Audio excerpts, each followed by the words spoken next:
We're going to count how many times I say in this video.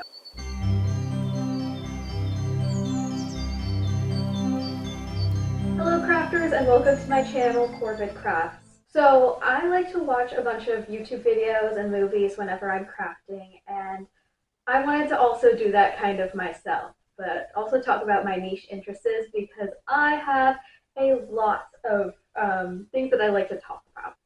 Today I am knitting the Heartless top by Midsummer Knits. This is what I have currently. The yarn is from Ritual Dyes in their Sagittarius colorway because Sagittarius is my star sign.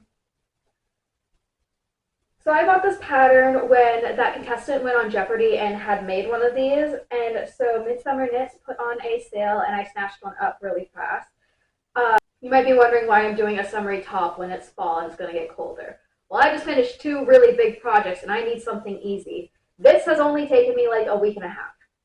This is so much faster than my other 2. So I would gladly do this more. So without further ado, crafters, knitters, crocheters, embroiderers, and everything else underneath the sun, let's talk about K-pop demon hunters and which fiber arts I think that they would do.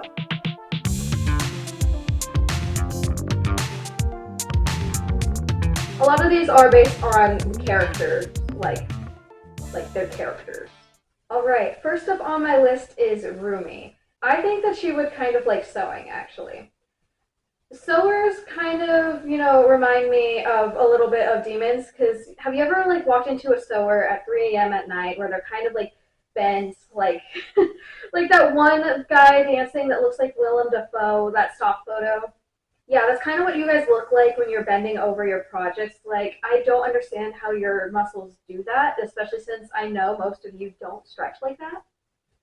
I also think that since she's a workaholic, she would basically be like projects knees deep into so many of them. She would have like scraps along the floor, like dark circles under her eyes. There are pins everywhere, and she just has this awesome like outfit that comes out of it. I really think that she would have gotten into sewing when she was younger, on the compound, wherever that's called, with Celine. I think that she would start just like making her own designs and everything while they were just there. Maybe do it on the red carpet whenever Celine took her to one of them. There's this account on Instagram that I follow. It's this little kid. His name is Maximilian, and he's like 7 or 8, I would say. All I remember is that he started when he was 4, but now his fashion is literally on runways, and it is so cute. And I can just imagine little tiny Rumi doing something like that. I also think that later down the line, she might get into machine knitting.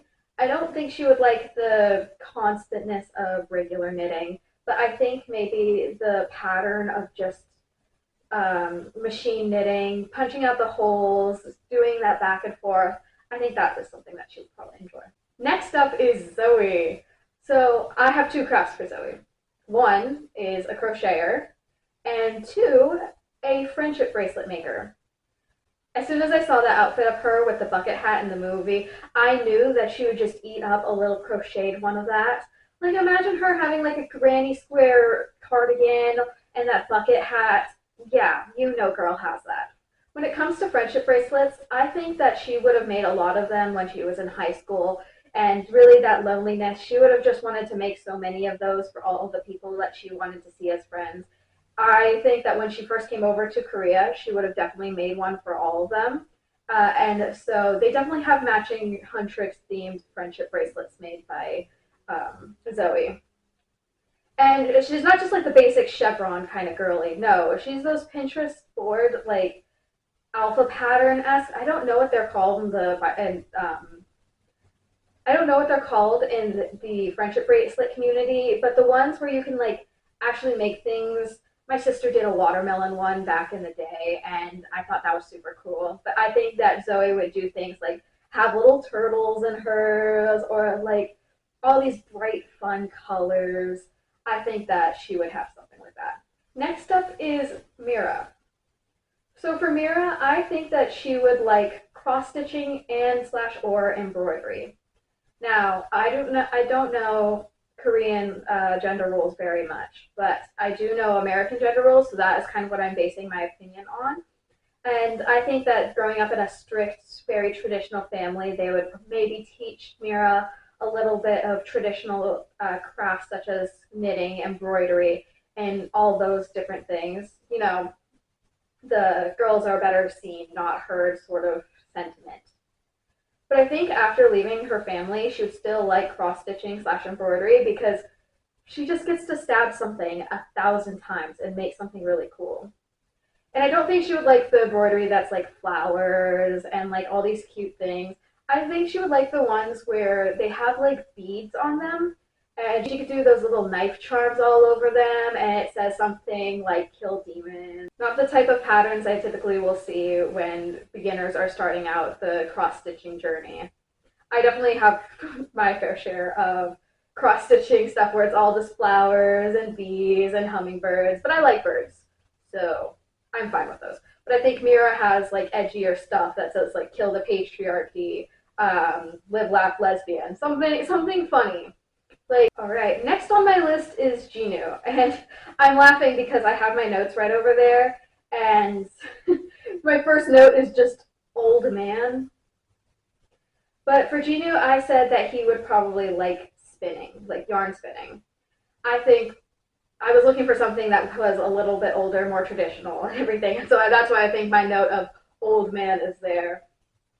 I was also looking for something that had to do with strings because he used to play a stringed instrument. And so I think that he would enjoy the pattern that comes with spinning. I did think about giving him and Rumi like matching crafts to do, kind of sappy like that, which is kind of why I gave Rumi also machine knitting later in life. But I also think that he could be spinning while she's just demon form sewing on the ground in the splits sort of thing. Next on my list is Baby Saja. And for Baby Saja, I decided that he would really like felting. Again, kind of like Mira, I think that he would love stabbing something 1,000,000 times and getting something out of it. I think that it's a really funny trope when like the cutesy character just has like a kind of violent side. And that's why I kind of think of Baby because he's the cutesy sort of Saja boy and he's the rapper. He has a very deep stereotypical voice. He only says one actual line that's not rap and everything, and I think whenever he says goo goo gaga, it's the funniest thing in the world. It's so funny to me. I also think that with felting, he would very much gravitate towards like cute animals. The two that I picked out in my brain were like a cat and a fox. Just because I think that he would like gravitate to those two animals the most. Next on my list is Mystery. And Mystery gets knitting. I saw that he had like that cute little vest pattern, and I thought that, oh, he's kind of like the shy boy of the group. He's kind of like this, mystery. Let's ignore the time that he barked. That was kind of funny though. But I just like to imagine that like if this movie gone on longer, he would be going on tour and he would just be sitting backstage with his knitting and just like kind of keeping to himself before concerts. He would definitely have like a knitting circle he goes to, and all the old ladies fawn over him because he's just like cute and he's just like, leave me alone. I just want to do this. I just want to knit. Next up is Romance. Romance was a little bit hard because I couldn't figure out exactly what craft I wanted to give him. But then I noticed that he had a little heart on his shirt or whatever it is. And, it's his sweater. That's right. And so I decided he would really be into applique. Again, going with my Saja Boys Go on Tour sort of AU in my brain, I think that he would make little appliques for wherever they had stopped along the way. And he'd have like a whole jean jacket filled with all these appliques from different places around the world.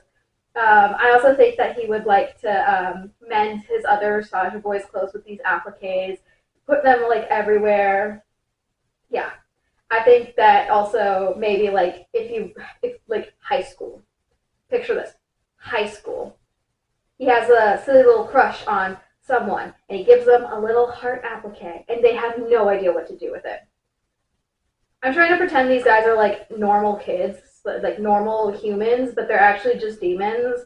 But like in my brain, in my heart of hearts, they're just a normal boy band somewhere. Last of the Saja boys is Abby. Okay, for Abby, I said weaving, and you have to get this picture here. Okay, you have to see the vision. See the vision. Okay, okay.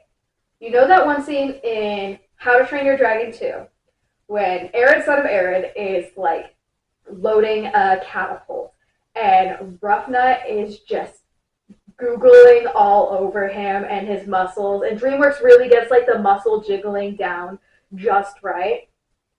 That's how I imagine Abby would be at weaving. I don't think he would go very often. I think he would basically be spending most of his time in rehearsals or at the gym. But I do think that when he does go, those looms look pretty heavy. You have to pack in those fibers pretty tight. And so I just think that like Arid, son of Arid, muscle jiggling, pulling that loom, and like all the people there are like, whoa, that guy is super cool. All right. Next up, I have Bobby. For Bobby, I decided that he would do visible mending. And I think that he would just have like a sewing kit on him at all times. And he would basically be fixing up the hunters' like outfits backstage and everything. Every time they get a tear, he'd be like, give it here. And he'd just pull out his sewing kit and just whip out like some cute little heart thing over this little hole. Even after like they revealed that they're hunters to him, I feel like he'd still have the sewing kit on hand. And once they come back from a battle, he's just like, give it here, I've got it.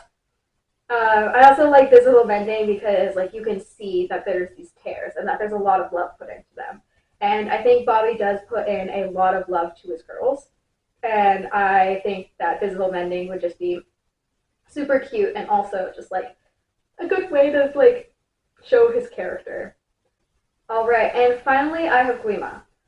For Guima, I chose paracord bracelets. Back in the day, I actually was obsessed with making paracord bracelets. And in fourth grade, I ran a little business with my friend. She made beaded bracelets, and I made these paracord bracelets, and we would sell them all the time. And so paracord bracelets are basically made out of this string that is said to have enough force to carry you in a parachute. It's typically used in the military. And so the reason I picked this for Guima is, one, because I think that it is a very interesting parallel to drive between demons and military. I think that if you look at the story as in there's this force that is pushing you down and you have to serve them, it kind of reads like a military. You know, it kind of reads like a military. I'm just saying. And paracord bracelets are typically, they're supposed to save you. They're supposed to make sure that you don't like fall to your death. They're supposed to make sure, they're supposed to be strong, they're supposed to be anchors. But also, why are you in that situation in the first place? Have you thought about that? Another reason why I chose this for Guima is because at the end of paracord bracelets, you have to burn the ends to basically seal it in. Guima being fire, I thought that that was a very suitable ending for that. Is that in order to seal this this craft in, you have to burn the ends of it.